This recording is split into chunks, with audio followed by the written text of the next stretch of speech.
Vous avez sans doute entendu parler de ce supplément. On vous a peut-être même vendu ce supplément comme une sorte de molécule magique. Peut-être qu'on vous a dit que c'était un produit dopant. Aujourd'hui, on va parler de la créatine. Nicolas Hott, nutritionniste, préparateur physique, spécialisé dans la perte de poids. Je vais tout vous expliquer sur la créatine.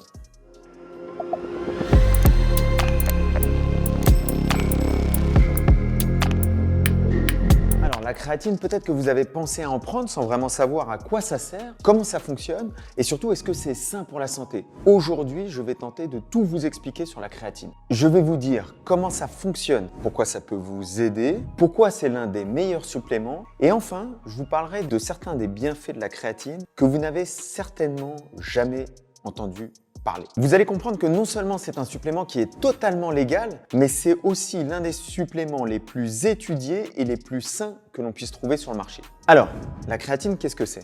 La créatine, c'est un acide aminé que l'on retrouve dans le poisson, dans le porc, dans le bœuf, globalement que l'on trouve dans la viande. C'est quelque chose qui est synthétisé naturellement par votre corps. C'est-à-dire que vous produisez, au moment même où vous regardez cette vidéo, vous produisez une certaine quantité de créatine. Ce n'est pas quelque chose que des scientifiques ont inventé dans un laboratoire pour vous transformer en sorte d'araignée volante. Vous en produisez dans votre corps et donc c'est quelque chose de totalement normal et de totalement sain. Forcément, dans votre alimentation, vous allez le trouver dans les viandes animales que vous allez consommer. Du coup, par conséquent, les véganes ont une saturation des réserves de créatine et un niveau de créatine qui est plus bas que les non-véganes. Le premier avantage pour eux, c'est que la créatine synthétique, telle qu'on peut l'acheter dans le commerce, est une créatine qui est 100% végane, puisqu'elle est 100% synthétisée. La deuxième des choses, c'est qu'il faut comprendre que ces réserves de créatine, on peut les augmenter de 20 à 40%. Et quand on va augmenter ces réserves de créatine, on va augmenter ses performances. On va en parler un petit peu plus tard. La troisième chose, c'est que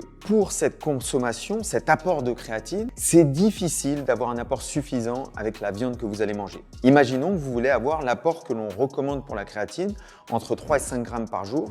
Si vous consommez de la viande de bœuf, il va vous falloir 1 kg de bœuf pour avoir vos 3 à 5 grammes de créatine. Il va vous falloir du coup 1500 calories. Il va vous falloir dépenser beaucoup d'argent parce qu'un kilo de bœuf, ça coûte de l'argent. Au lieu de ça, vous pouvez juste vous supplémenter avec une dose de créatine, 5 grammes. C'est très simple, c'est très facile d'utilisation et ça va vous coûter beaucoup moins cher. Alors tout ça c'est bien, mais concrètement ça sert à quoi la créatine? Le rôle de la créatine, c'est la production d'énergie à haute intensité. Le type d'énergie que vous allez retrouver dans un saut, dans un sprint, dans un soulevé qui est lourd, dans un punch, tout ce type d'effort explosif. Alors vous avez certainement entendu parler de cette molécule qui nous sert à générer de l'énergie que l'on appelle l'ATP. L'ATP, adénosine triphosphate, quand elle libère de l'énergie, elle devient de l'ADP, adénosine diphosphate, 2 particules de phosphate. Dans le corps, dans le muscle, vous avez des réserves de phosphocréatine. La créatine est liée à du phosphate. Lorsque le phosphate se détache de la créatine et vient s'attacher à l'ADP, alors l'ADP se retransforme en ATP et donc on a une resynthétisation, un renouvellement de l'énergie. Concrètement, ça veut dire quoi? Ça veut dire qu'avec la créatine, on a une augmentation des performances sur le sprint, sur les sauts, sur les poids que vous allez pouvoir soulever, sur le volume, la quantité de séries, la quantité de répétitions que vous allez être capable d'effectuer. On a une augmentation du seuil anaérobie, ce seuil maximal à laquelle vous pouvez maintenir une vitesse critique, une vitesse importante. On a une augmentation des réserves de glycogène intramusculaire, des réserves d'énergie de glucose stockées dans le muscle.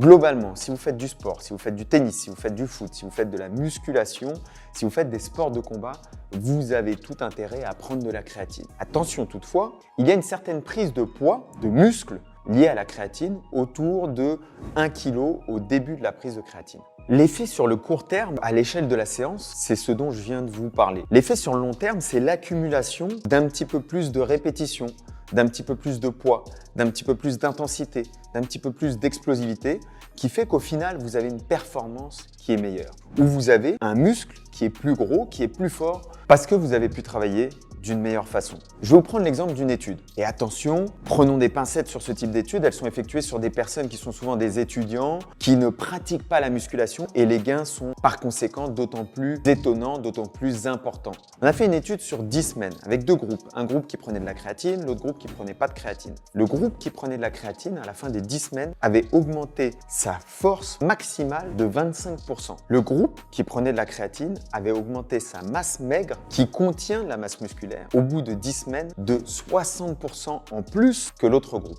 Donc on voit que la créatine a un effet qui est important, qui est conséquent si vous aviez des réserves de créatine qui étaient trop basses et si vous êtes débutant en musculation. L'effet va être moindre pour des gens qui sont confirmés, bien évidemment. Maintenant, je vais vous parler de quelque chose que vous ne saviez pas.